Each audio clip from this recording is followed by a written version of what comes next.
Algunas propiedades con respecto a operaciones con fracciones, entonces vamos a empezar con esto.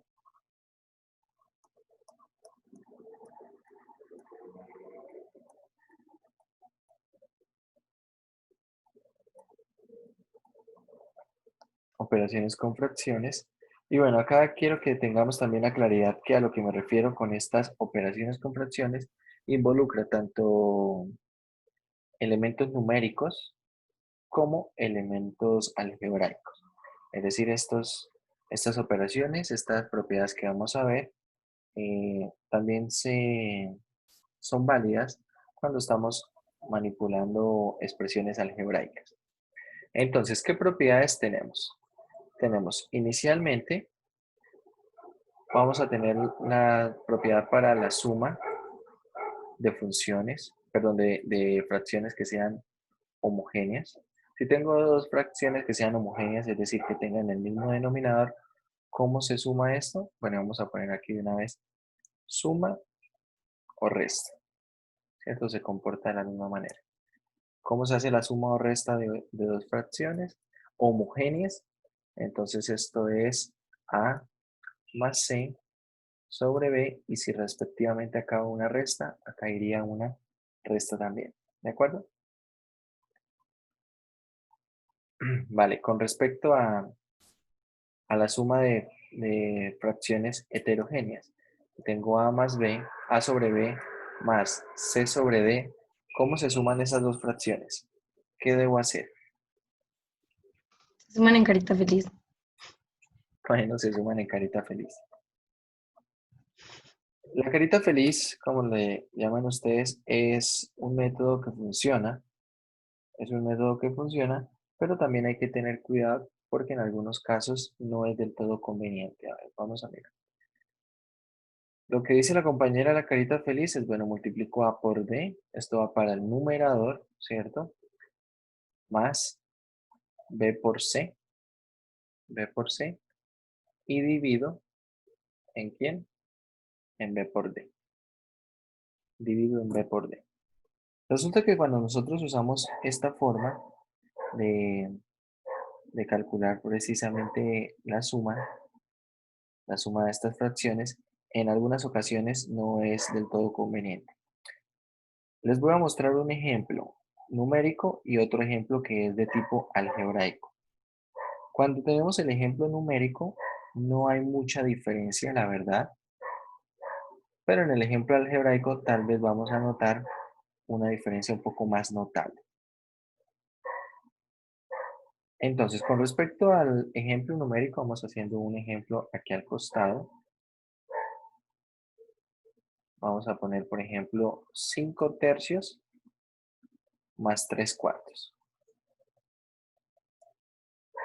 ¿Cómo hago la suma de esas expresiones? Bueno, entonces tengo 5 tercios más 3 cuartos. Como vimos, la carita feliz, esto será 5 por 4 más 3 por 3 sobre 3 por 4.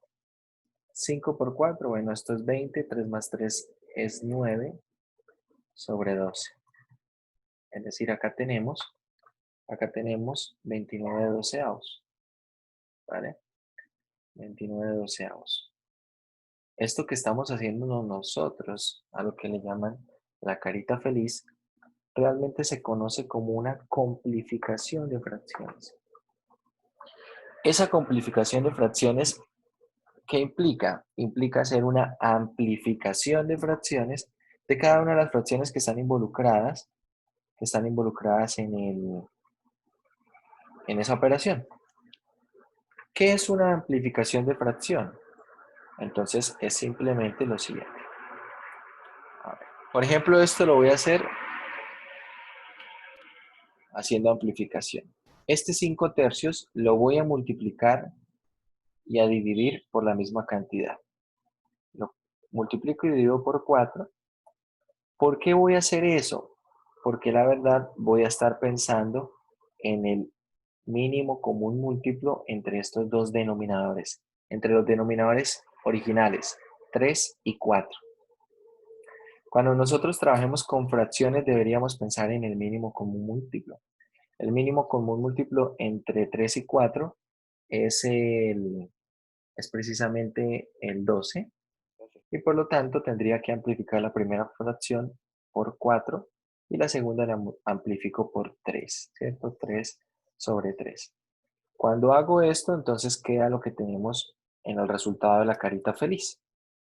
Es decir, tengo 5 por 4 sobre 3 por 4 más 3 por 3 sobre 3 por 4. Agrupo, como ahora son homogéneas, tengo 5 por 4 más 3 por 3 sobre 3 por 4, que era lo que tenemos acá, ¿no? Por supuesto que la forma que ustedes conocen de la carita feliz es algo más rápido, es más rápido y bueno, si no fuera más rápido y más sencillo en varios casos, no tendría tal vez sentido que lo aprendieran, ¿no? Pero ¿qué ocurre? Que en algunos casos no es del todo conveniente. Entonces les voy a mostrar dos ejemplos en el cual yo puedo hacer estas cuentas de otra manera. Voy a poner acá 7 quintos más, vamos a poner acá 13 veinteavos. Entonces puedo hacerlo de dos maneras. Uno con el de la carita feliz, ¿vale? Pero esto también lo puedo hacer de esta forma. No voy a hacer una complificación, voy a hacer solamente una amplificación de la primera fracción, teniendo en cuenta que el mínimo común múltiplo entre 5 y 20 es precisamente 20. Es decir, para que éstas tengan el mismo denominador, sería suficiente con amplificar por 4 la primera fracción, ¿vale? Si amplifico por 4 la primera fracción, a la segunda no le hago nada. Entonces, ¿qué me queda aquí? Me queda 28 más 13 sobre 20. Y esto va a ser un poco más óptimo en el siguiente sentido. A ver, cuando yo hago las cuentas aquí, ¿cuánto da todo esto? Esto da 38, esto da 41 sobre 20. Si ustedes lo hacen por la carita feliz, ¿cómo lo llaman ustedes la carita feliz? Entonces, ¿qué me queda? Me queda 7 por 20 más 5 por 13 sobre 5 por 20. ¿De acuerdo? 7 por 20, 140. 5 por 13, a ver, estos son 50, eso es 65. Y acá tengo sobre 100. Es decir, ¿cuánto da esto? Esto da 205 sobre 100. Sobre 100. Si estamos haciendo estas cuentas a mano, así como las estoy haciendo yo, para poder llegar a esta respuesta, que es la más simplificada, tendría que empezar a sacar quinta de 205, quinta de 100, ¿cierto? Y ahí obtendría eso. Cuando nosotros lo hacemos por amplificación conveniente, que es lo que estamos haciendo aquí, estamos amplificando lo que me conviene, lo que necesito realmente. Y no estoy haciendo una complificación. Sí, es verdad que la complificación siempre funciona, pero en algunos casos puede ser que una amplificación me ayude a obtener un resultado eh, más rápido, tal vez con menos cuentas y unas cuentas más sencillas. Bien, pero como les dije, tal vez en la parte numérica no se ve mucha diferencia. Cuando yo hago con números, digo, bueno, tampoco es que haya mucha diferencia en la cantidad de pasos y en la complejidad del proceso, hacer una amplificación o una complificación. Entonces, podría dar lo mismo. Pero cuando tenemos expresiones algebraicas es mucho más delicado. ¿Por qué? Por lo siguiente. Supongo que necesitamos agrupar lo siguiente en una sola fracción. 3x sobre x menos 2 más 2x sobre x más 1 más 5 menos x sobre x más 1 al cuadrado. ¿Cómo hago para agrupar esto entonces en una sola fracción? A ver, la propiedad, haciendo un análogo a lo que ustedes llaman la carita feliz, para tres fracciones sería lo siguiente. Si nosotros tenemos la fracción a sobre b más la fracción c sobre d más la fracción e sobre f, ¿cómo se haría esto con el proceso que ustedes utilizan normalmente? En el denominador multiplican los tres denominadores, b de f. Y al primer numerador le multiplico los otros dos denominadores, es decir, queda a de f.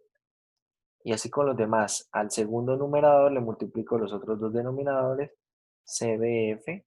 Y al otro sería e por df. ¿Sí? Si lo quiero agrupar en una sola fracción. Resulta que esto que estamos haciendo acá no es del todo conveniente en expresiones algebraicas. No es del todo conveniente. ¿Por qué?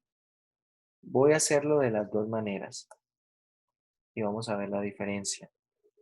Si yo, por ejemplo, multiplico los tres denominadores, pongo x menos 2, x más 1 y x más 1 al cuadrado, y ahora en el numerador, ¿qué pondría? Tengo 3x multiplicado por los otros dos denominadores, ¿cierto? X más 1 y x más 1 al cuadrado. Más 2x multiplicado por ¿quién? Por x menos 2 y x más 1 al cuadrado. Y el último, ¿cómo sería?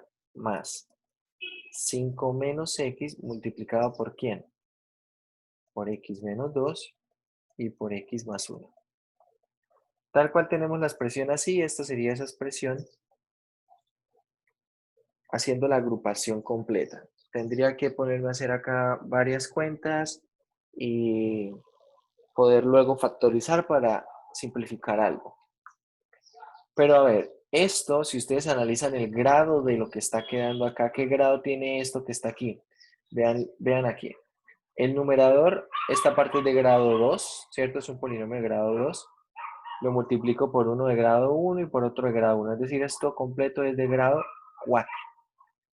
Acá tengo otra vez grado 2, 3, 4. Y aquí tenemos de grado 1, 2, de grado 3. Es decir, todo el numerador va a ser un polinomio de grado 4. Un polinomio de grado 4. Esto va a complicar algunas cosas. ¿Por qué? Suponga que mi pregunta sea la siguiente. Yo quiero saber cuándo todo esto da 0. ¿Cuándo todo esto da 0? Entonces lo agrupo en una fracción y una fracción es 0 cuando el numerador es 0 y el denominador es diferente de 0, ¿verdad?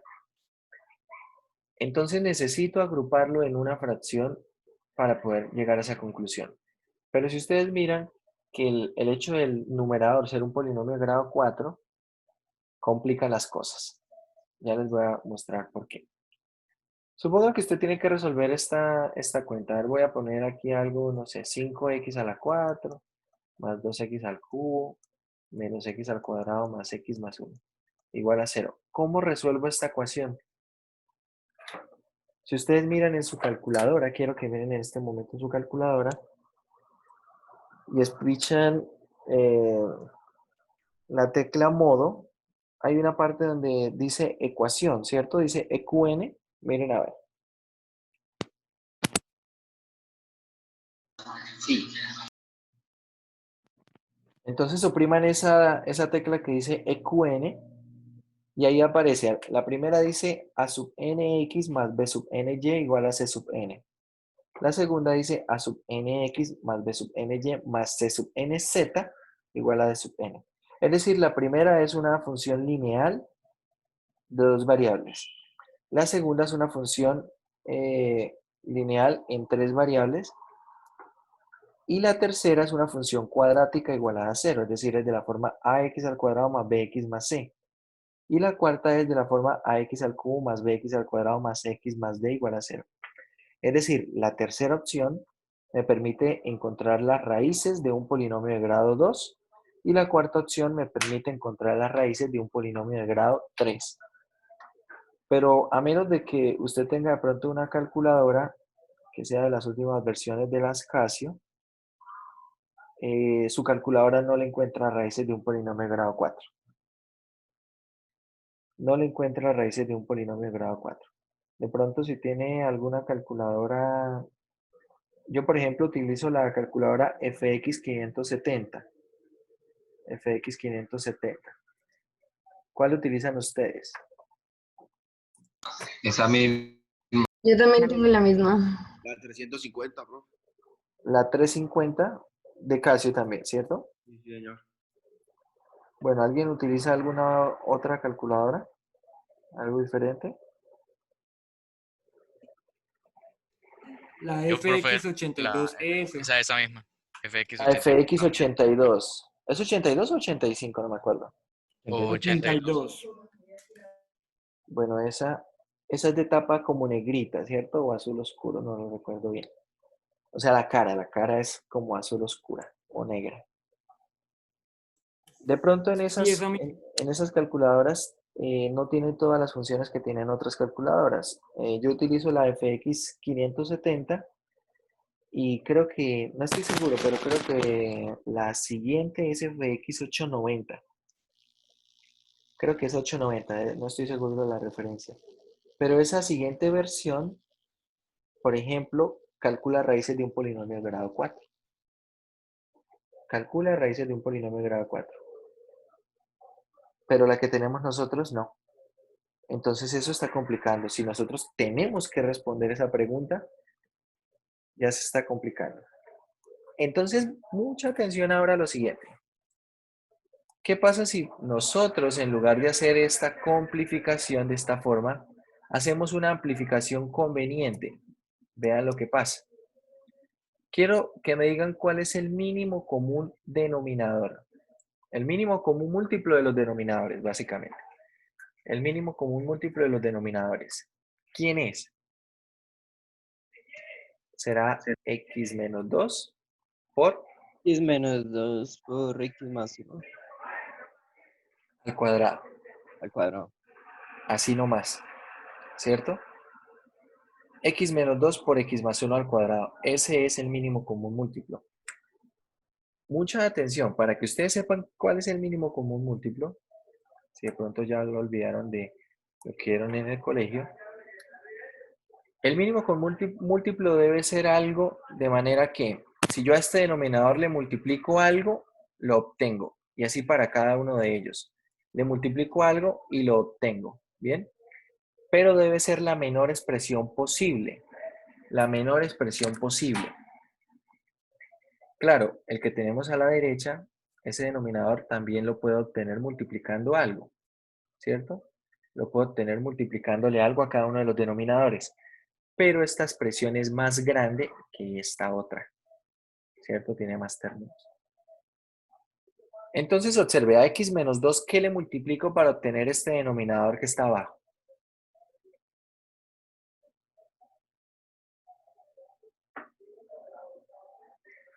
¿Qué le multiplico a x menos 2 para que me dé x menos 2 por x más 1 al cuadrado?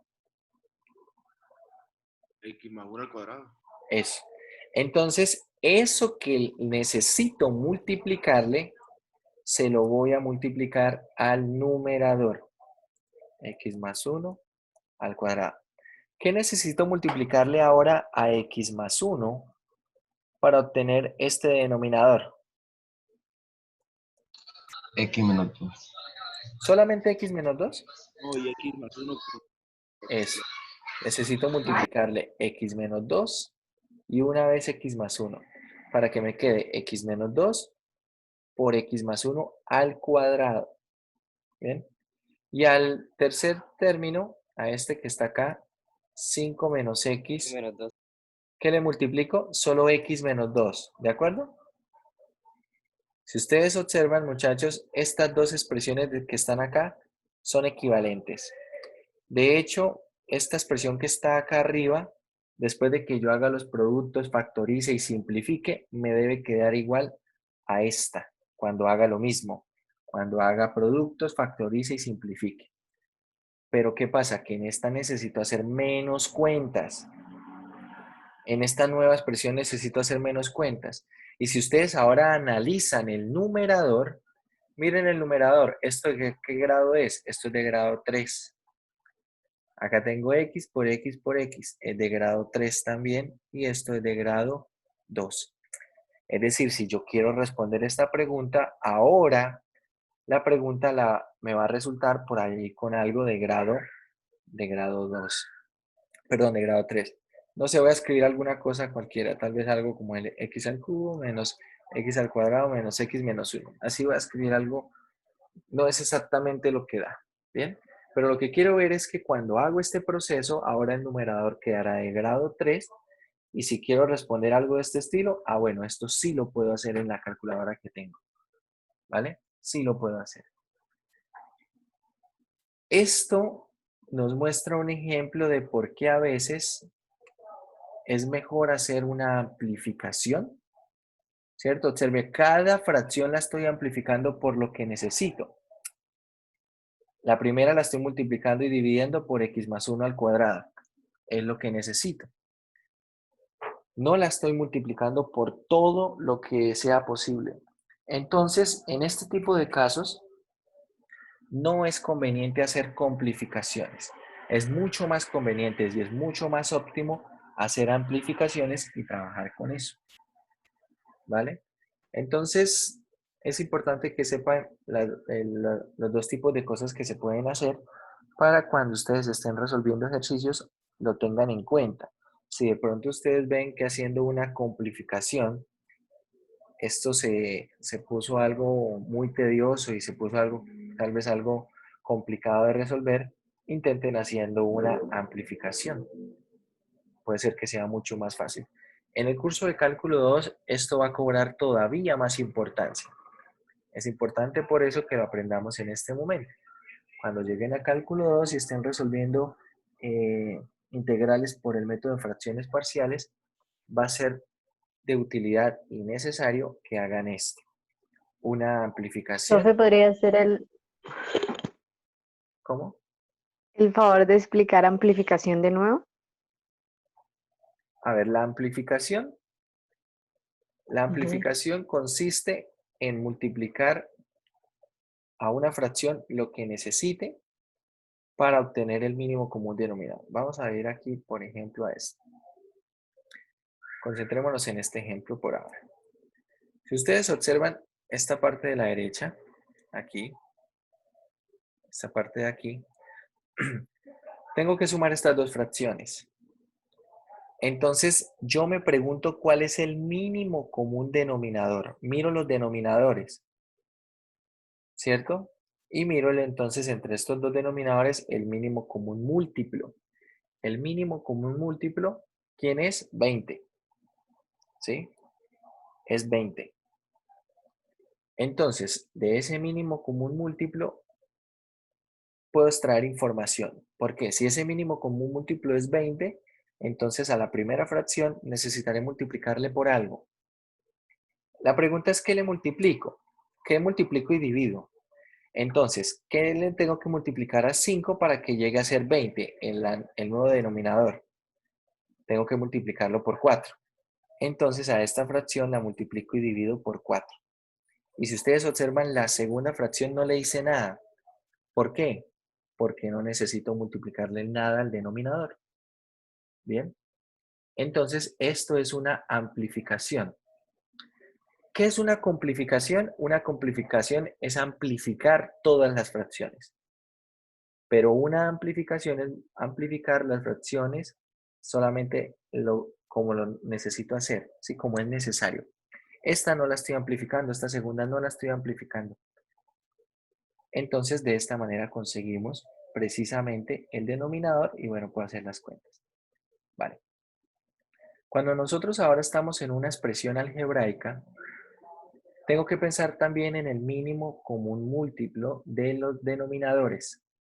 ¿Sí? Mínimo común múltiplo de los denominadores. Consejo. Consejo para escoger el mínimo común múltiplo de los denominadores. Mire los denominadores y a partir de los denominadores, escoja la mayor potencia de cada factor que aparece.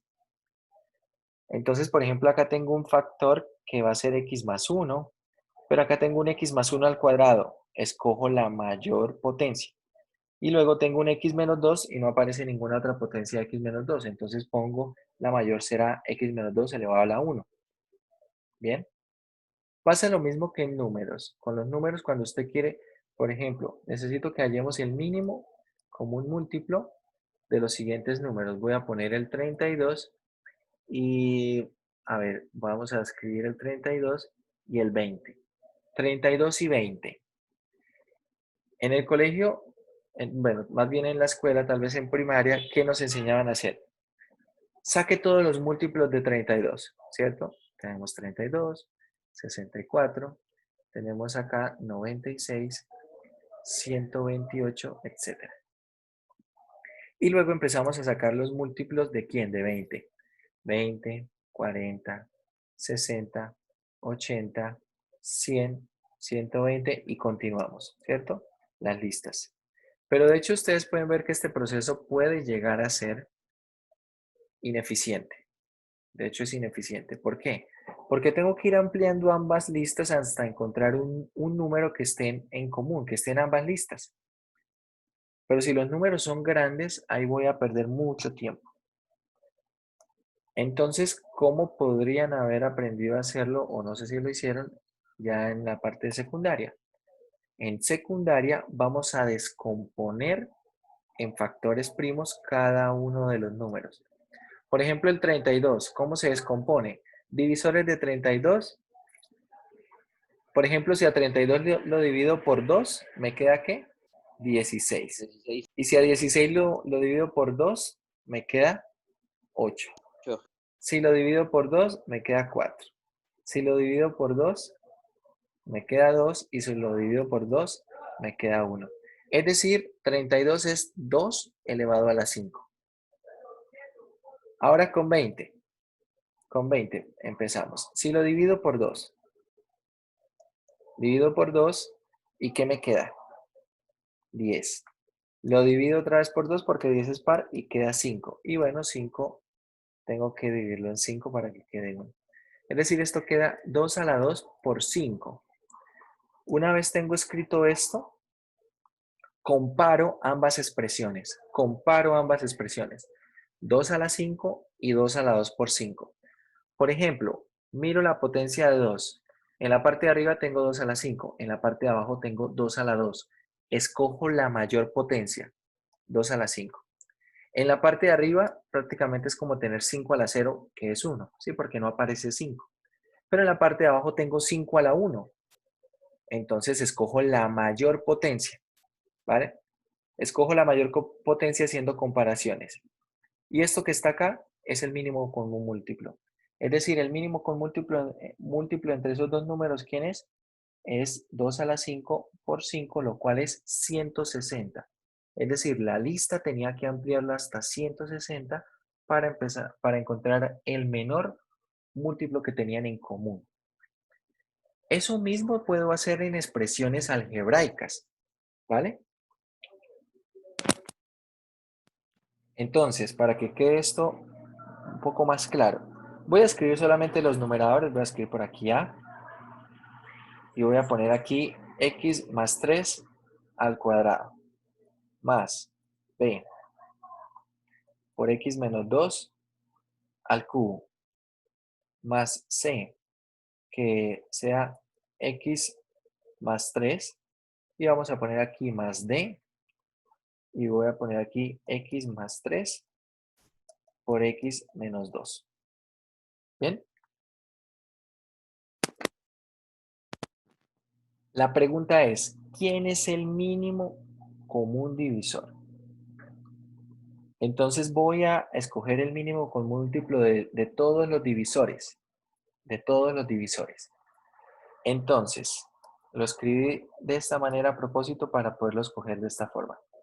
Si ustedes observan, el primer denominador es una potencia de x más 3, ¿cierto? Entonces busco en los demás denominadores potencias de x más 3. Acá tengo x más 3 al cuadrado, acá tengo x más 3 a la 1 y acá también tengo un x más 3 a la 1. Entonces escojo la mayor potencia, x más 3 al cuadrado. Paso al siguiente denominador. Tengo x menos 2 al cubo. Y miro en qué otro denominador aparece x menos 2. En el primero no, en el tercero tampoco, en el cuarto aparece x menos 2 a la 1. Entonces, escojo la mayor potencia, x menos 2 al cubo. Este será el mínimo común denominador. ¿Bien? Mínimo común denominador. Y ahora, por ejemplo, al numerador, a A, ¿qué necesito multiplicarle a A? Miren el denominador, no miren las demás fracciones. Miren este denominador y comparen con el denominador que tiene A. ¿Qué necesito multiplicarle al denominador de A para que me dé el nuevo denominador? ¿Qué necesito multiplicarle? X menos 2 al X cubo. menos X menos 2 al cubo. Perfecto. Ahora, a B. ¿Qué necesito multiplicarle a B? X más 3 al cuadrado. X más 3 al cuadrado. ¿Qué necesito multiplicarle ahora a C? X más 3 y X menos 2. Eso. Una vez X más 3, ¿cierto? Para que quede X más 3 por X más 3, X más 3 al cuadrado. Y le multiplico por X menos 2 al cubo. Y ahora, para terminar, ¿a D qué le multiplico? X más 3 y X menos 2 al cuadrado. Perfecto. Eso. X más 3 y X menos 2 al cuadrado. Bien. De esta manera puedo agrupar esas fracciones haciéndolo, yo lo diría así, esto es una forma un poco más inteligente de agrupar estas fracciones. ¿Por qué? Porque a la larga voy a tener que hacer menos cuentas.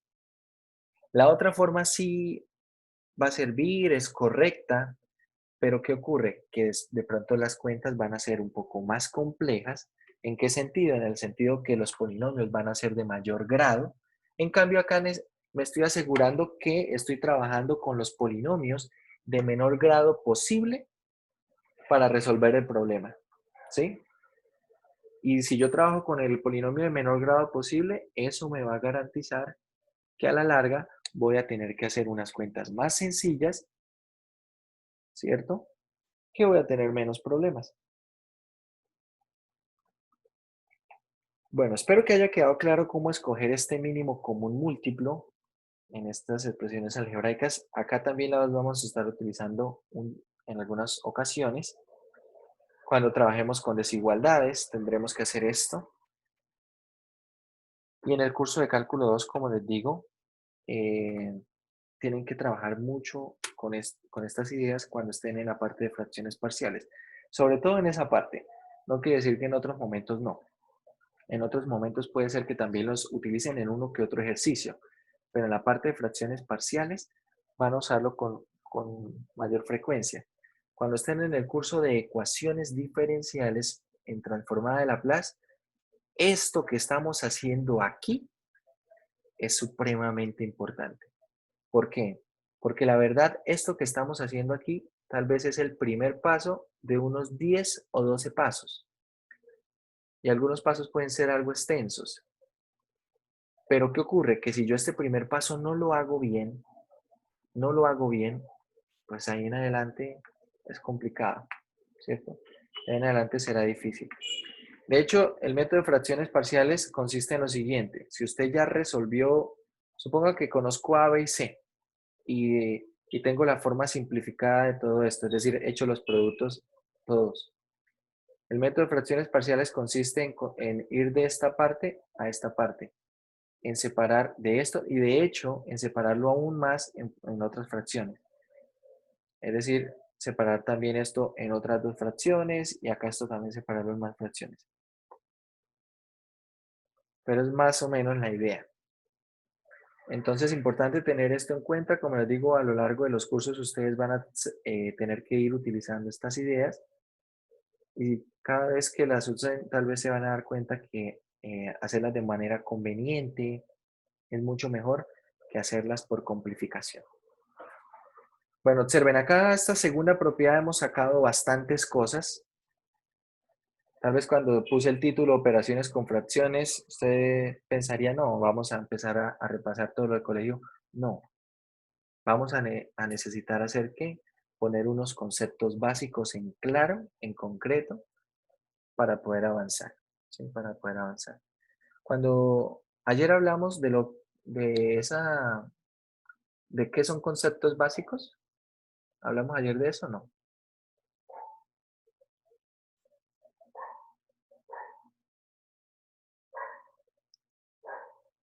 Porque hago una pregunta. Cuando yo digo conceptos básicos, ¿qué entienden ustedes por esa expresión? Por ejemplo, el curso de cálculo 1 y de álgebra 1 son cursos básicos también. Cuando yo digo, uso esa palabra básico, ¿qué entienden ustedes allí?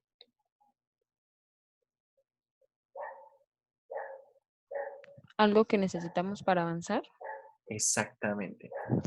A veces cuando los estudiantes escuchan esas palabras que son conceptos básicos y que de pronto uno de profesor dice, no, pero es que esas cosas son básicas. Cuando uno dice que esas cosas son básicas, uno no se refiere a que sean cosas simples o que sean cosas fáciles o elementales. Se refiere a qué? Que son, como la palabra lo dice, básico. Son base de algo, ¿cierto? Son la base de algo. Entonces la idea, muchachos, en estos cursos, en estos primeros cursos, es que ustedes refuercen las bases del colegio, pero también que consoliden unas bases para que de aquí en adelante puedan usar en su carrera.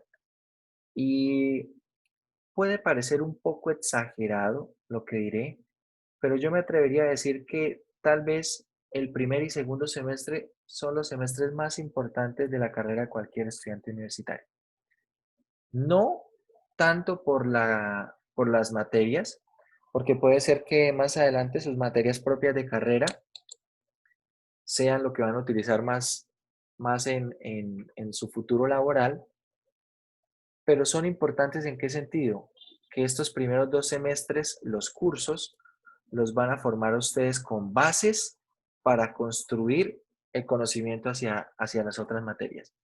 Si de pronto usted dice, no, la materia más importante de toda la carrera está en séptimo semestre, una materia que usted haya visto en su plan de estudios, que haya escuchado por ahí que es la más importante de la carrera, pero con seguridad tal vez esa materia que usted considere más importante de la carrera, necesita que usted cuando llegue ahí tenga muy claro todos los conceptos de los semestres anteriores y por eso puede ser importante. Entonces, si ustedes desde estos momentos se ponen la meta de entender los conceptos, de ir mejorando las dificultades, porque cuando llegan a veces a la universidad, el primer golpe que se llevan ustedes son los primeros exámenes. Son los primeros exámenes. Las personas que son de primer semestre eh, van a tener que vivir eso. Tal vez ustedes no de una manera tan fuerte como ocurre en la sede de Bucaramanga. ¿Por qué? Porque en la sede de Bucaramanga no hay cursos introductorios. Usted llega del colegio a la universidad. Y a veces los primeros exámenes, cuando la persona no está acostumbrada al ritmo de estudio de la universidad, se lleva unas sorpresas desagradables. Yo he tenido estudiantes que se han visto muy afectados en un primer examen porque en el colegio tenía muy buenas notas, era un estudiante sobresaliente y los primeros exámenes, tal vez de todas las materias, no los aprobó, ¿sí? Puede ser que no aprueben tal vez ningún examen. Eso no es algo que esté bien, a nadie le gusta perder exámenes, por supuesto, pero es algo que es normal. Si ustedes de pronto al principio no tienen buenos resultados, no se angustien, no se estresen, eso de hecho va a complicar las cosas. Lo que usted debe hacer es lo siguiente. Yo hago muchas analogías para tratar de dar a entender lo que quiero lo que estoy diciendo. Suponga usted que yo le doy a usted una misión y esto va encaminado a responder 2 preguntas. Cuando yo tal vez veo que no me está yendo muy bien en algo, ¿por qué será? Primera pregunta, ¿por qué será? Y ahora otra pregunta que tal vez ustedes empiezan a hacerse con respecto a las formas de evaluar y a los exámenes y a todo. Algunas personas dirán, no, tal materia de la carrera es la más difícil, es la más difícil. O los parciales de esta materia son difíciles, o los parciales en general son difíciles. Les pregunto yo, ¿en qué creen ustedes que radica la dificultad de un problema?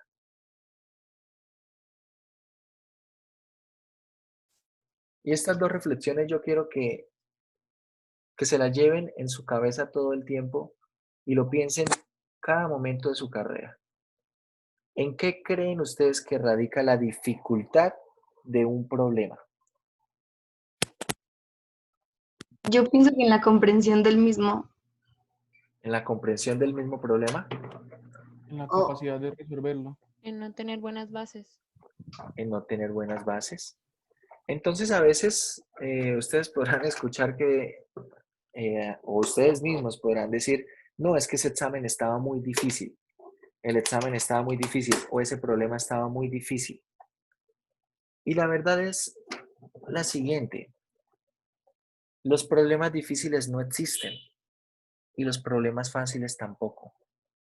Los problemas son simplemente problemas, las preguntas son simplemente preguntas. La dificultad radica en la persona que lo resuelve. Les doy un par de ejemplos. Si yo en este momento le pregunto las tablas de multiplicar, le pregunto algunas tablas de multiplicar, en este momento no debería ser algo difícil para usted, porque ya ha utilizado las tablas de multiplicar durante el colegio. Si de pronto ve que aún le falta aprenderse algunas o le falla alguna, refuércelo. Pero le pregunto lo siguiente, ¿será lo mismo preguntarle a usted en este momento las tablas de multiplicar que preguntárselas a un niño que esté haciendo cuarto de primaria?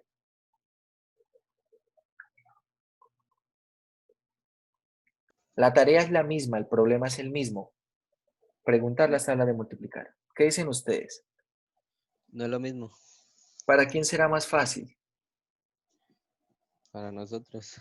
Para ustedes, ¿cierto? Y si ustedes en alguna oportunidad han tenido la experiencia de enseñarle a alguien más pequeño, en grados de escolaridad, tal vez un hermanito, un sobrino, un vecino, algo así. ¿Alguna vez han tenido la oportunidad de explicarle algo, de ayudarle a hacer una tarea o algo así? Usted podrá ver que algunas cosas para usted son fáciles de comprender, ¿cierto? Y que tal vez para esa persona que apenas está empezando no es tan fácil. Y a veces parece chistoso. ¿Por qué? Porque tal vez usted le dice algo, que haga algo de una forma y usted le hace un ejemplo, pero cuando le pide que él haga uno, no puede reproducirlo.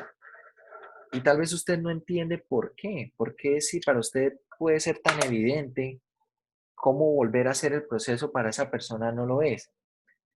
Entonces, el problema sigue siendo el mismo. El problema lo puede resolver usted o lo puede resolver alguien más. Pero para usted puede ser fácil y para esa persona puede ser difícil. Pero el problema está ahí. El problema no ha cambiado. Pero ¿por qué para una persona es más fácil que para otra? Por dos razones. Y ya les voy a decir qué razones con respecto a la siguiente analogía. Yo les digo lo siguiente. Si les doy una tarea, esto metafóricamente hablando, les doy una tarea. Tumbar una ceiba. ¿Saben qué es una ceiba? Una ceiba es un árbol bastante grande que tiene un tronco bien grueso. Vamos a suponer que, no sé, esa ceiba tiene 100 años. Quiero que tumben una ceiba. ¿Qué me dicen ustedes? ¿Eso es fácil o es difícil? Difícil. ¿Difícil? Entonces ahora les digo lo siguiente. Yo le digo a usted, quiero que tumbe esa ceiba, pero le voy a dar un cuchillo de cocina. No de los de cortar la carne, sino esos que son dentaditos, con punta curva. Le doy ese cuchillo y le digo, le doy 30 minutos, este cuchillo de cocina, ahí está la ceiba, tumbe la ceiba. ¿Será fácil o difícil? Difícil. Difícil. Difícil. Difícil. Ahora, le doy el mismo problema, 30 minutos, una ceiba, pero le cambio el cuchillo de cocina, se lo cambio por una motosierra. Se lo cambio por una motosierra. Y bueno, vamos a quitar los 30 minutos, pongamos un día. Tiene un día para tumbar la ceiba y le doy una motosierra. ¿Es fácil? ¿Es difícil? Brevecito. Más difícil. Más fácil. Será más fácil, pero a ver, aquí también hay un detalle. ¿Qué tal que de pronto usted no sepa ni siquiera prender la motosierra? Exacto. ¿Cierto? ¿Qué tal que de pronto vaya usted a prender la motosierra y no sepa agarrarla? De pronto sea muy pesada para el pulso que tiene. De pronto usted puede trabajar con ella 10 minutos y ya le duelen las manos, de pronto se cansó. La técnica para cortar. Exactamente, tampoco la puedo cortar, irme metiendo en el árbol y que el árbol se caiga y me espiche. Entonces, va a ser más fácil que antes, pero si no tengo mucha experiencia con el uso de una motosierra, pues será aún difícil para mí. Si de pronto le doy la misma tarea, le digo, bueno, tiene que tumbar ese árbol, esa ceiba, ya no le doy una motosierra, sino le doy 5 motosierras y un grupo de 20 hombres con 2 grúas para tumbar el árbol. ¿Qué pasa con el problema? ¿Es más fácil de resolver? Y vamos a suponer que esos 20 hombres son todos, bueno, son taladores, ¿sí? Son granjeros, gentes con experiencia en el campo. Será un problema mucho más fácil de resolver para usted, ¿cierto? Entonces, la reflexión es la siguiente. No existe problema fácil, no existe problema difícil. Los problemas simplemente existen. Las tareas simplemente existen. ¿En qué radica entonces la dificultad de un problema? En la persona que lo enfrenta. En la persona que lo enfrenta. Si la persona que lo enfrenta, primero, no tiene las herramientas, vamos al cuchillo de mesa, con las herramientas que tiene, tal vez es insuficiente para atacar el problema, será un problema muy difícil, si no posee las herramientas necesarias. Segundo, si ahora tiene herramientas, pero no tiene mucha experiencia utilizándolas, también el problema puede volvérsele algo difícil. Por la razón por la que en este momento usted debe tener mayor facilidad para responder las tablas de multiplicar en comparación a un estudiante de cuarto de primaria, es porque usted ha tenido mucha más experiencia trabajando con las tablas de multiplicar. Porque bueno, las tablas de multiplicar se aprenden en segundo. Digo yo cuarto de primaria para ponerle al menos unos 2 años de experiencia. Pero usted tiene esos mismos 2 años, los años de secundaria, tiene mucho más tiempo y cada vez se utilizan las tablas con mayor regularidad. ¿De acuerdo? Entonces usted tiene mayor experiencia con el uso de las herramientas, porque de hecho usted no está multiplicando de una manera diferente a lo que lo está haciendo el estudiante de cuarto de primaria. Las tablas que usted se aprendió fueron las mismas que él se aprendió, ¿cierto? Fueron las mismas herramientas, los mismos conceptos, pero usted tiene mucha más experiencia. Por eso para usted es mucho más fácil. Entonces, primera reflexión, si usted ve que algo se le está dificultando, digamos al inicio de las carreras, puede ser que algunos cursos se les dificulten. Y a lo largo de la carrera van a haber más cursos así. La dificultad no está en el curso. La dificultad, el curso no es difícil. Tal vez lo que pasa es que el curso necesita más trabajo. Los temas del curso simplemente están escritos en un libro, tal vez. Y pasa lo mismo, si usted toma ese libro ahorita en primer semestre donde no ha visto muchas cosas, suponga una materia crucial por allá sexto, séptimo semestre de su carrera. Si usted en ese momento toma ese libro, tal vez no va a entender lo que dice. ¿Por qué? Porque tal vez para llegar allá necesita entender y aprender muchas cosas. Pero si ese libro usted lo toma tal vez cuando ya se ha graduado, tal vez ya ha hecho un estudio superior, una maestría, un doctorado, y tal vez si es afín con esa temática, usted puede ser que vea ese libro y lo lea y le parezca que es muy sencillo lo que dice. El libro no ha cambiado, él sigue estando ahí, sigue siendo el mismo, sigue siendo la misma temática. ¿Qué es lo que ha cambiado usted? Usted es lo que ha cambiado. Usted ahora tiene más experiencia, ahora tiene mayores conocimientos y por lo tanto esa misma temática es mucho más fácil para usted. Si usted en estos primeros cursos ve que hay cosas que le están faltando, yo les recomiendo, muchachos, que hagan lo posible por superar esas dificultades. No esperen a que las dificultades sean algo apremiante. No esperen a que cuando ya lleguen los parciales usted diga, uy, no repasé esto. Yo no sé hacer muy bien factorización de este estilo y no la repasé y preciso me sale en el examen. ¿Sí? Entonces no espere para que eso ocurra. Lo mismo, los temas acá del curso, los temas del curso, es importantísimo que usted los aprenda.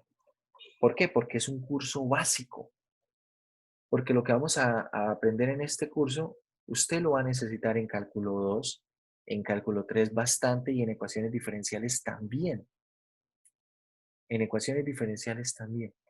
Eso por mencionar las líneas de cálculo, porque en física van a necesitar saber derivar muy bien, van a necesitar hacer unas cosas bastante bien en algunas asignaturas posteriores.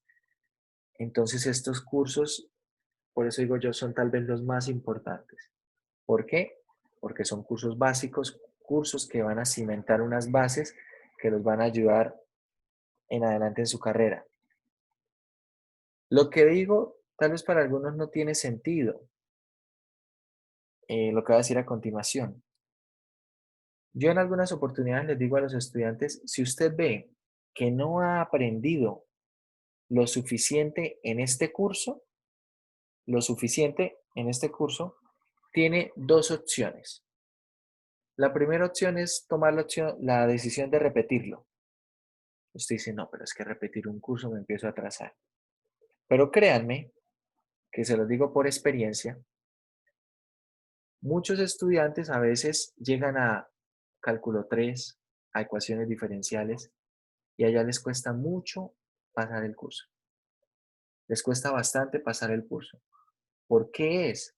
Porque vienen acarreando un montón de dudas. Vienen acarreando un montón de dificultades en el sentido de los conceptos. Entonces, claro, cuando llegan a ecuaciones diferenciales, querer aprender en ese momento, antes de un parcial, los temas de cálculo 1, 2 y 3, y además estudiar para el parcial, no les va a dar tiempo. No les va a dar tiempo y además no es la única materia que van a tener en ese semestre. Entonces, dos opciones. Una, tome la decisión de repetir el curso. Tal vez cuando ustedes lo piensan de una manera acelerada y tal vez un poco pasional, les parece que es una tragedia. No, repetir un curso es algo terrible. Me voy a atrasar y yo prefiero pasarlo y estudiar. La otra opción necesita mucho más compromiso de parte de ustedes. Si usted ve que pasó un curso y no lo entendió muy bien, de manera personal, tómese la tarea de aprender y entender lo que no entendió en ese momento. pero hágalo antes de empezar el siguiente curso. Hágalo antes de empezar el siguiente curso. No lo haga cuando ya sea tarde. O bueno, no quiera hacerlo cuando es tarde. No, hay que hacerlo en su tiempo. Entonces, si en estos primeros exámenes tal vez no ven los resultados, los mejores resultados, es normal. Ustedes tal vez ya están teniendo charlas de aprender a aprender. Y en esas charlas algo que se les dice a los estudiantes que a veces suena un poco a cliché, es que se tomen esto con seriedad desde el principio. Primero que nada, estamos apenas en la segunda semana, estamos empezando. Cuando ustedes menos se den cuenta, ya estamos a mitad de semestre y cuando se vuelvan a dar cuenta, ya estamos en los exámenes finales. Ya estaremos en los exámenes finales y tal vez no supieron a qué hora se pasó todo el tiempo y tal vez en ese momento puede ser que para algunos sea un poco tarde. Entonces, desde el principio, tomarse con seriedad el estudio, hacer un horario, es algo que les recomiendan ahí. Hagan un horario para sus clases, pero también un horario para que estudien y hagan lo posible por respetar ese horario, ¿sí? Hagan lo posible por respetar ese horario. De las mayores dificultades que se encuentran en los estudiantes de primeros semestres es porque no saben estudiar. No saben estudiar. A veces usted cree que su mejor forma de estudiar es leer varias veces. Puede ser que eso le sirva, pero si esa misma técnica la toma otro estudiante, puede ser que él lea varias veces y siga sin entender. Tal vez esa persona necesite leer y hacer ejercicios para entender.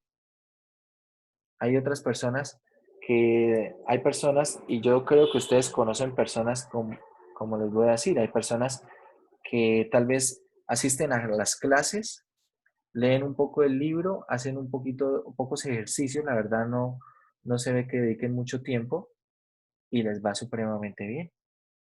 Pero hay otras personas que van a las clases, leen el libro, hacen muchos ejercicios, repasan mucho y cuando llega el examen tiene malos resultados. Entonces, ¿qué es lo que ocurre? ¿Qué es lo que ocurre allí? Que tal vez usted no está estudiando de la manera que debe hacerlo. Tal vez usted cree que, por ejemplo, no sé, estudiar de la forma en la que lo está haciendo es la mejor forma, porque la gente dice que es así, que esa es la mejor forma de estudiar. A algunos les va bien estudiando con música clásica, otros les va bien estudiando con otro tipo de música, a algunos no les gusta la música, a algunos les parece que es mejor estudiar en la mañana, hay otros que prefieren estudiar en la noche, ¿bien? A algunos les molesta el ruido, a otros les da completamente lo mismo.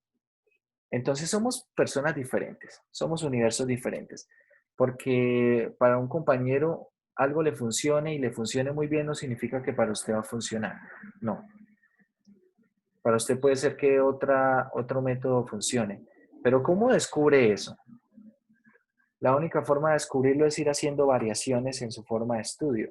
Si usted ve que no le está funcionando como está estudiando, no siga por esa línea, no siga por ese camino, cambie. Cambie. Hay personas que les va muy bien estudiando en grupo.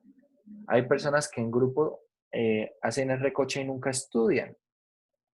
Entonces, usted debe ir mirando qué es lo que le sirve para estudiar. A mí en lo personal en la carrera, en mi pregrado, siempre estudié solo. Siempre estudié solo.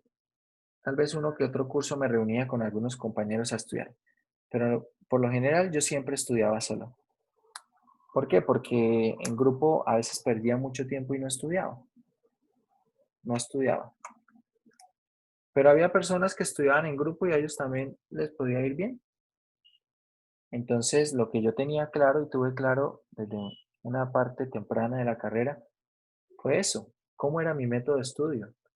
Por ejemplo, para mí, el momento en el que estudiaba era después de las 9 de la noche.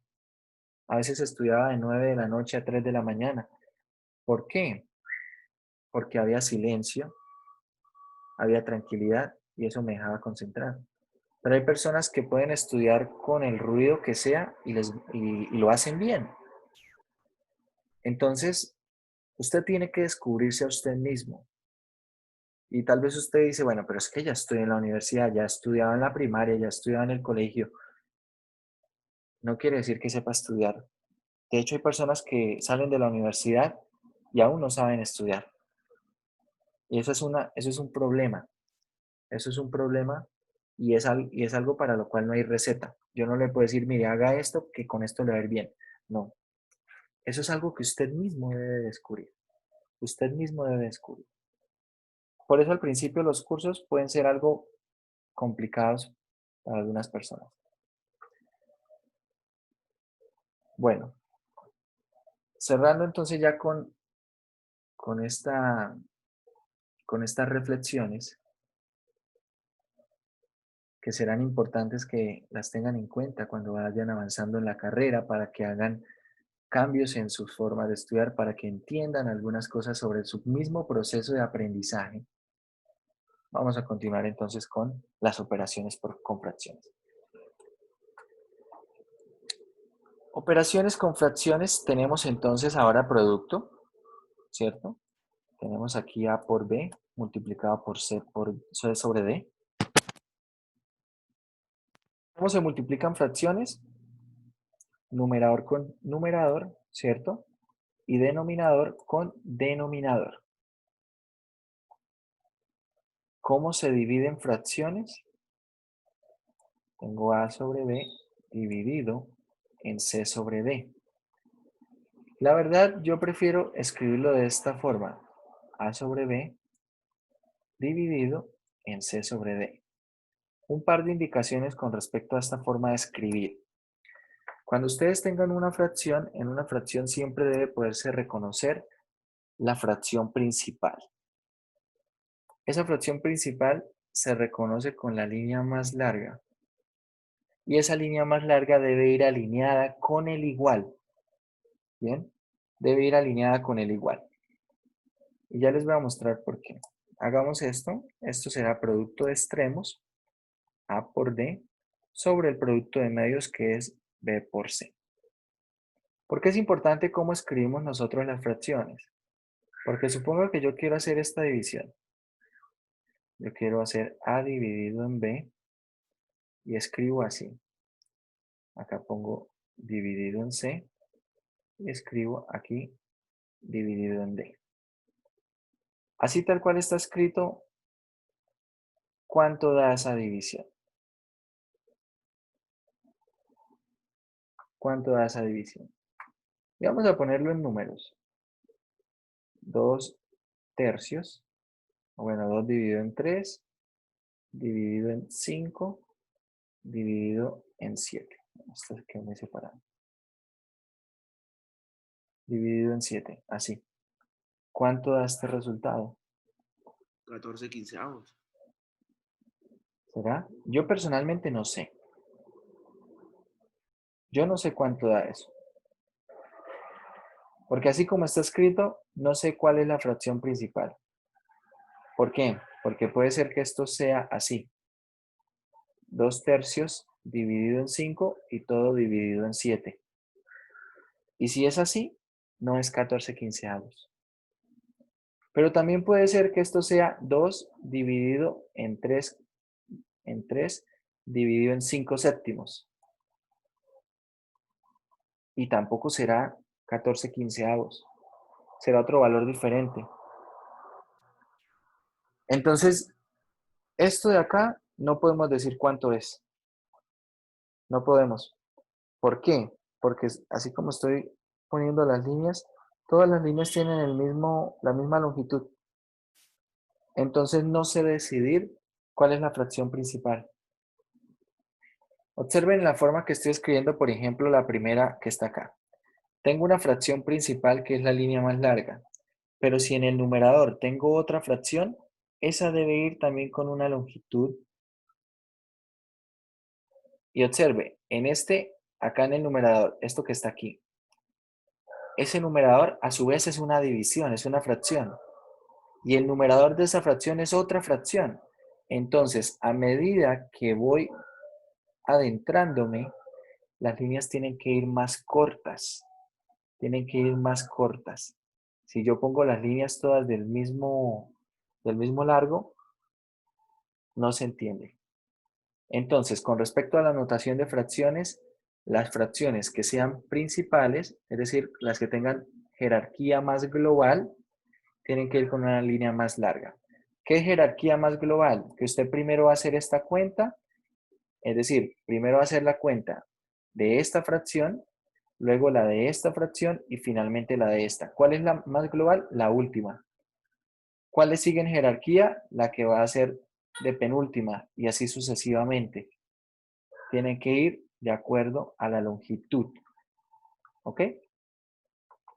Entonces ahí respecto a las fracciones es importante ver cómo escribir esto. Es importante ver cómo escribir eso. Por lo tanto, entonces, como les digo, la fracción principal debe ser una línea más larga y debe ir alineada con el igual. Debe ir alineada con el igual. ¿Bien? Simplemente cositas de escritura. ¿Qué otras propiedades tenemos para las fracciones? Bueno, algunas que se desprenden, por ejemplo, A multiplicado por B sobre C. ¿Esto qué es? Esto es A por B sobre C. Y si tenemos algo del estilo 1 sobre A multiplicado por B sobre C, entonces acá multiplico es al denominador. Perdón, aquí A por C. ¿Cierto? Multiplico por el denominador.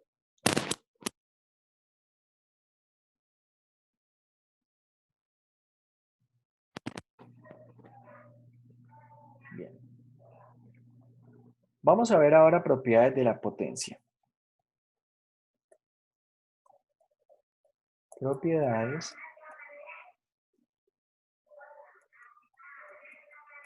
de potenciación. Para estas propiedades de potenciación, inicialmente, ojo, inicialmente vamos a suponer que n es un entero positivo, pero la verdad este n puede ser un número real. Bien, solo que hay que tener cuidado con, dependiendo del número real que sea, qué se hace. Inicialmente vamos a suponer que es un entero positivo. Y tenemos entonces lo siguiente. Vamos a ver qué es a a la n. A a la n. Cuando ustedes vean dos puntos antecedidos de un igual, esto se lee como es por definición.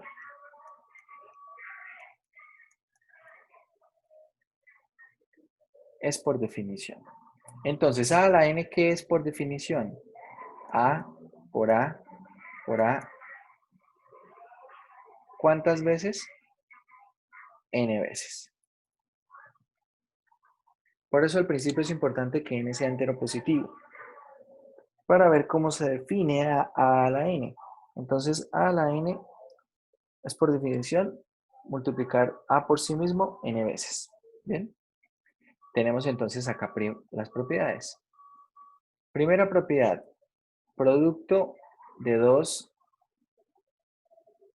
potencias con la misma base. ¿Qué hago? Dejo la base y sumo los exponentes.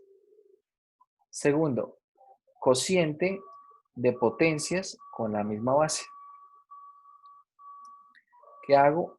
Dejo la base y resto exponentes, pero en este orden. Exponente del numerador menos el exponente del denominador. ¿Vale?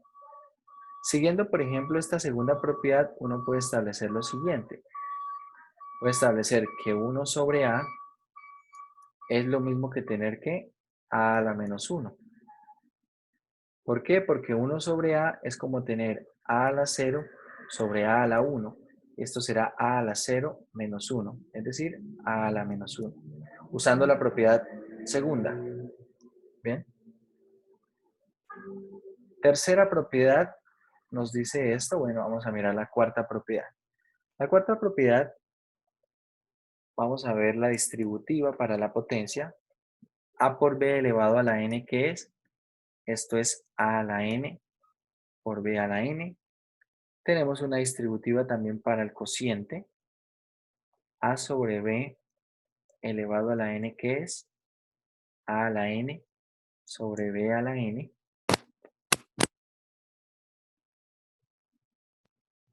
Importante tener en cuenta, muchachos, aquí que A puede ser tanto una cantidad numérica como una expresión algebraica. Bien, como una expresión algebraica. Vamos a continuar aquí entonces. Como una expresión algebraica. A ver, qué otras propiedades conocemos de potencias?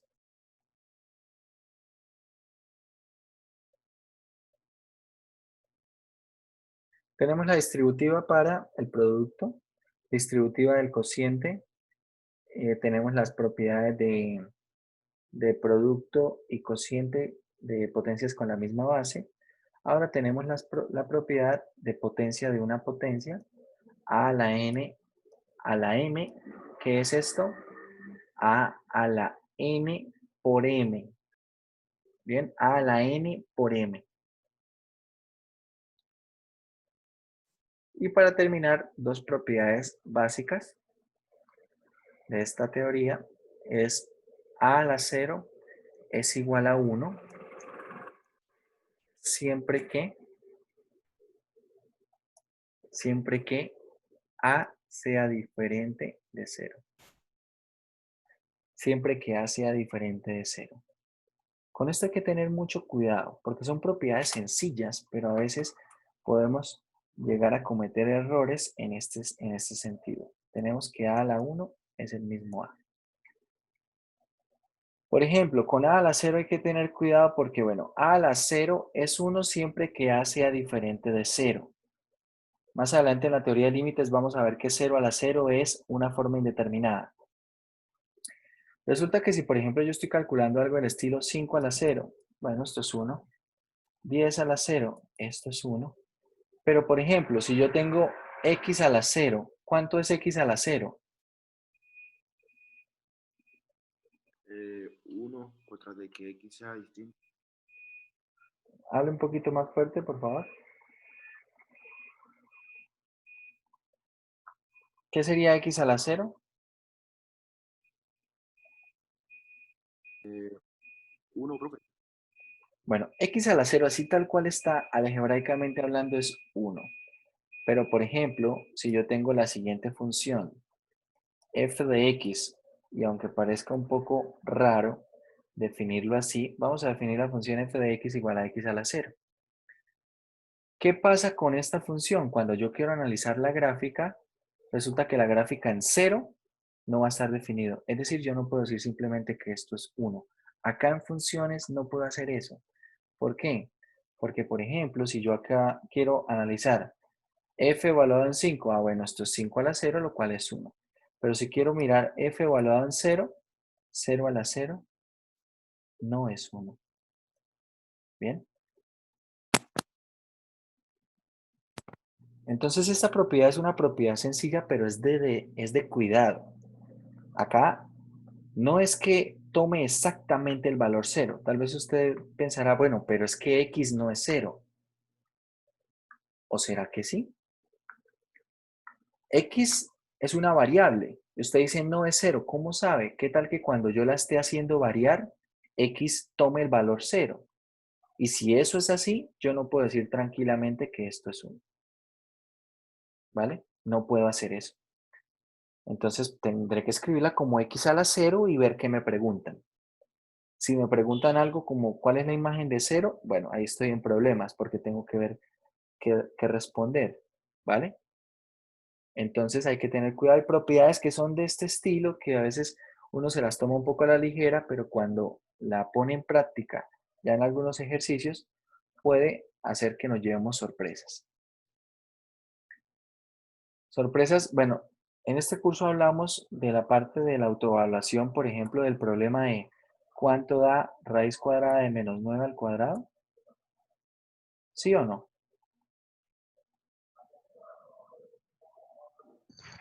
No.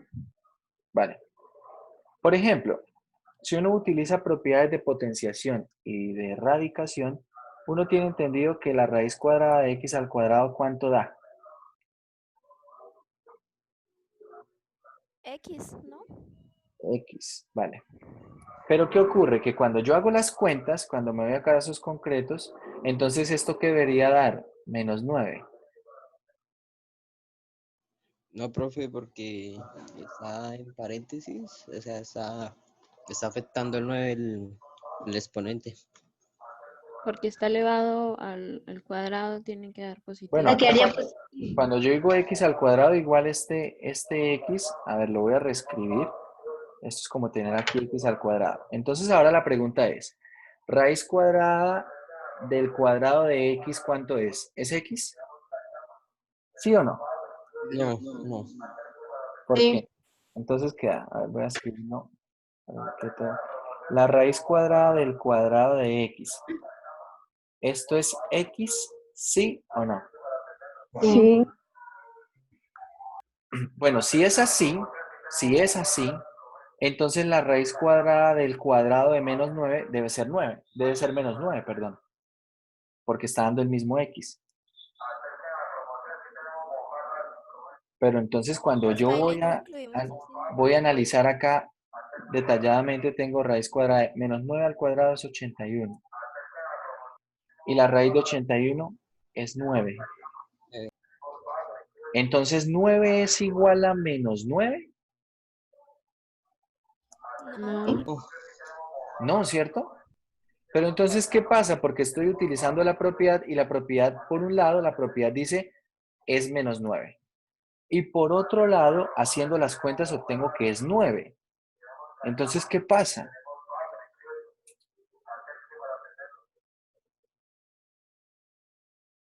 ¿Qué es lo que pasa?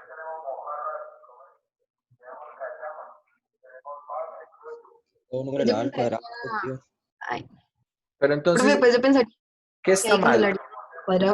¿Las cuentas o lo que está mal es la propiedad que El tenemos acá? procedimiento con el que se va a hacer. El proceso, ¿no? ¿Cuál proceso? ¿Cuál de los dos? ¿El de la O propiedad sea, o el otro? no, creo que el otro. El de hacia la izquierda, es decir, este camino que estoy señalando en rojo, ¿es el que está mal o el que está hacia la derecha? Que es usando la Que está propiedad. hacia la derecha. El que está hacia la derecha está mal. Pero estoy usando la propiedad. Pero es que hay que tener diferentes cosas en cuenta, ¿no? Resulta que el problema, ¿saben cuál es? Que esta propiedad es mentira. Esto que nosotros por mucho tiempo tal vez, hemos asumido como cierto, no es del todo cierto. Esto que está acá es mentira. Y ya vemos un ejemplo, ¿no? Vemos un ejemplo. El proceso correcto es el que está en rojo. Esta cuenta da 9. Da 9. La verdad es que esta propiedad es de la siguiente forma. La raíz cuadrada de x al cuadrado, esto es valor absoluto de x. No es x, no. Es valor absoluto de x. ¿Bien? Esta propiedad sí es correcta. Esto que está acá, esto sí es correcto. Entonces hay propiedades que a veces nosotros tenemos aprendidas o que creemos que las conocemos bien, pero acá vamos a empezar a ponerlas a prueba. Y en la medida que avanzamos en el curso vamos a ir viendo ejercicios que ponen a prueba algunas propiedades que tal vez yo consideraba haber ciertas. Entonces aquí las propiedades hay que conocerlas y también hay que entenderlas y ver qué limitaciones tienen. Lo que pasa es que esto es verdad, esto es x, si x es positivo. Pero esto será igual a menos x si x es negativo. Por eso cuando da menos 9, cuando x vale menos 9, el resultado no puede ser x, no puede ser el mismo menos 9. Tiene que ser menos x, es decir, menos 9. Y menos 9 es 9. Hay varias propiedades de este estilo que cuando nosotros las tratamos a la ligera, podemos llegar a cometer errores. ¿Por qué? Porque de alguna forma sentimos que esas propiedades las conocemos lo suficientemente bien. Pero ahora acá necesitamos tener una actitud un poco más crítica. Pensar, bueno, esto estará correcto, esto no, ¿por qué estará correcto o por qué no? ¿Vale? De esa manera, muchas de estas propiedades hay que tener cuidado cuando tratamos con ellas. Cuando uno trabaja con esta potenciación, hay otras propiedades que aparecen, son las propiedades de radicación. Las propiedades de radicación son propiedades que aparecen de manera conjunta. ¿Por qué? Porque resulta que si n ahora es un número racional, ¿cierto? Es un número racional, es decir, n es de la forma, a ver, vamos a ponerle, no sé, r sobre s, es decir, es como un cociente. Y yo estoy calculando a a la n, entonces estoy calculando a la r sobre s. ¿Bien? Pero esto por definición no es a multiplicado por sí misma r sobre s veces. ¿Por qué? Porque, por ejemplo, si r es 1 y s es un medio, es decir, ¿cuánto es a la 1 medio? ¿Multiplicar a por sí misma media vez? ¿Qué es multiplicar a media vez?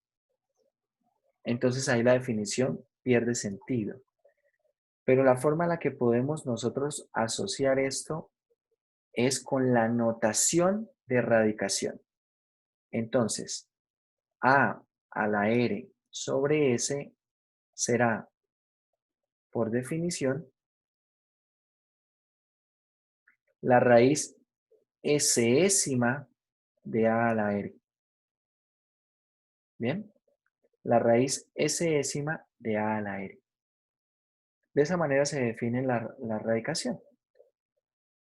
Por lo tanto, empezamos a ver algunas propiedades. Propiedades análogas, ¿cómo qué? Bueno, si tengo cosas de este estilo, raíz sésima, bueno, vamos a ponerle con n y m, raíz enésima de a la m multiplicado por la raíz enésima de a la p. ¿Esto qué es? Es la raíz enésima de a la m más p. ¿Bien? A ver, tenemos acá otra propiedad. Vamos a empezar con algunas que son más o menos clásicas. Las distributivas. Raíz enésima de a por b es igual a ¿qué? A la raíz enésima de a por la raíz enésima de b. ¿Sí? La raíz enésima de a sobre b de un cociente, ¿quién es? Es la raíz enésima de a sobre la raíz enésima de b. Sobre esa raíz enésima de b. Hay que tener en cuenta que todas estas propiedades deben leerse tanto de izquierda a derecha como de derecha a izquierda. ¿Ok? Es decir, si por ejemplo yo tengo aquí, tengo que agrupar lo siguiente, tengo la raíz cúbica de 3 sobre la raíz cúbica de 5, entonces esto lo puedo agrupar. Si leo esta propiedad de derecha a izquierda, lo puedo agrupar en una sola raíz, como la raíz cúbica de 3 sobre 5. ¿Sí? Todas estas propiedades debo leerlas tanto de derecha a izquierda como de izquierda a derecha, no en un solo sentido. No es que esto precisamente pueda solo hacer la distributiva, no, también puedo agrupar. Puedo agrupar. A ver, ¿qué otras propiedades tenemos? Tenemos el producto, vamos a poner acá el producto, de raíz enésima de a por la raíz enésima de a. Este producto, ¿cuánto da? ¿Cuánto dará ese producto? Si yo hago las cuentas, vamos a hacer aquí las cuentas, raíz enésima de a es a la 1 sobre n, por raíz mésima de a es a la 1 sobre m. ¿Y esto qué será? A elevado a la 1 sobre n más 1 sobre m, ¿cierto? Propiedad de potencias. Ahora sumo estas fracciones en el numerador. Tengo acá m más n sobre n, sobre m por n. ¿Cierto? M más n sobre m por n. Es decir, que este producto, ¿cuánto da? Da la raíz de índice n por m de a elevado a la n más m. Así es esta propiedad. El producto de dos raíces con índices diferentes, pero con la misma parte de adentro, eso es importante, que lo que está adentro es igual, ¿no? Pero los índices de las raíces son diferentes, lo puedo agrupar así. Esto en algunas ocasiones es de utilidad para trabajar con una sola expresión. ¿Qué pasa con el cociente? La raíz enésima de a dividido en la raíz enésima de a. ¿Cuánto da esto?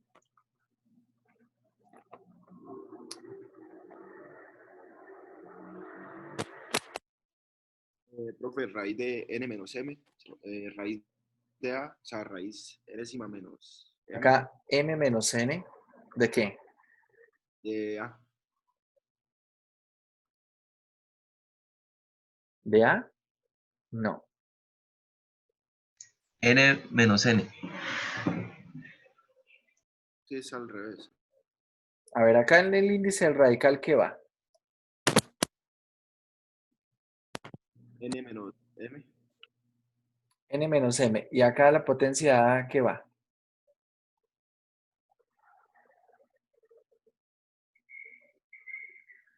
Bueno, no les dio potencia. Vamos a ver. Esto es tener a la 1 sobre n dividido en a la 1 sobre m. Propiedades de potencias, tengo 1 sobre n menos 1 sobre m, ¿cierto? Resto. Por lo tanto, esto es a elevado a la m menos n sobre el producto n por m. Es decir, que esto es la raíz de índice n por m de la potencia m menos n. ¿Bien? De esa potencia n menos m. Recuerden que en la notación de raíz, con la relación de potencias, de la notación de potencias, el denominador del exponente, ¿quién es? Es el índice del radical. Y el numerador del exponente es la potencia de lo que queda adentro.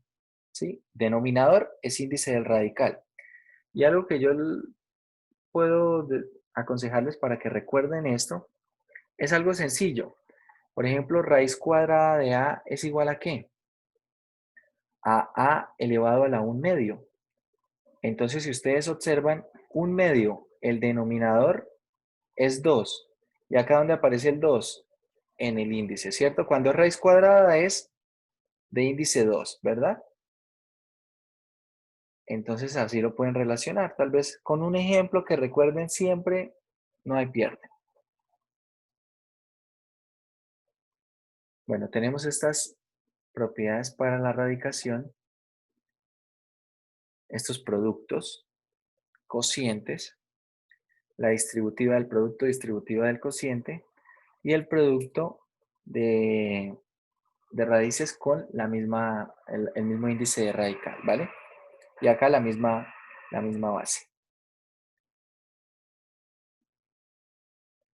Bueno, tenemos entonces estas potencias, estas propiedades de potenciación, propiedades de radicación. Ojo con las propiedades de radicación, porque a veces también uno las trabaja un poco a la ligera y de pronto no son del todo aplicables. qué sé yo, digamos yo estoy haciendo la raíz cuarta de menos 1/3 al cubo. Y yo tengo entonces aquí raíz cuarta y esto será menos 1/27. Entonces esto lo podría escribir así, como la raíz cuarta de menos 1 sobre 27. Pero entonces, ¿esto qué será? Raíz cuarta de menos 1 sobre la raíz cuarta de 27. Si bien yo hasta el momento solo he utilizado las propiedades, acá me encuentro un problema, que la raíz cuarta de menos 1, esto que está aquí, no existe. Entonces, eso puede ocurrir cuando usamos propiedades de radicación. Y hay que tener cuidado y ver qué pasa con los resultados. Si ustedes tienen la raíz cuadrada, perdón, la raíz enésima de A y n es par, para que esto exista, entonces, para que la raíz enésima de A pertenezca a los reales, es necesario que A sea mayor o igual que 0. Se tiene esa condición. Si la raíz tiene un índice par, el índice del radical es par, lo que está por dentro del radical debe ser algo positivo.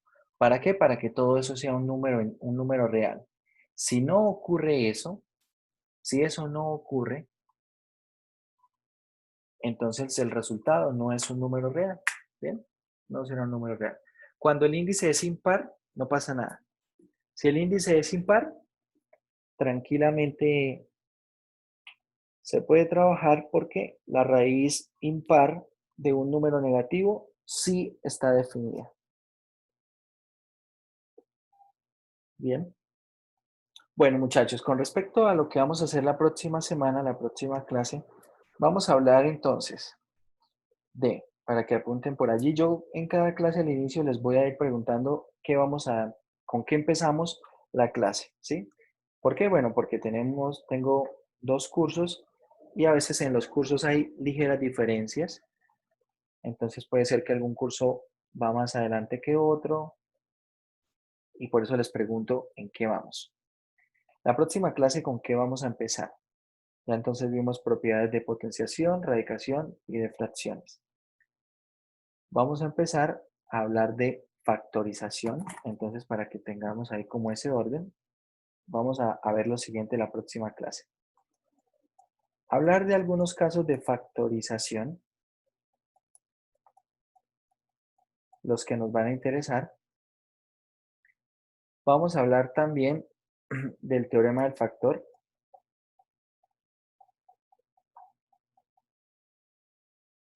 Teorema del factor, vamos a hablar del criterio de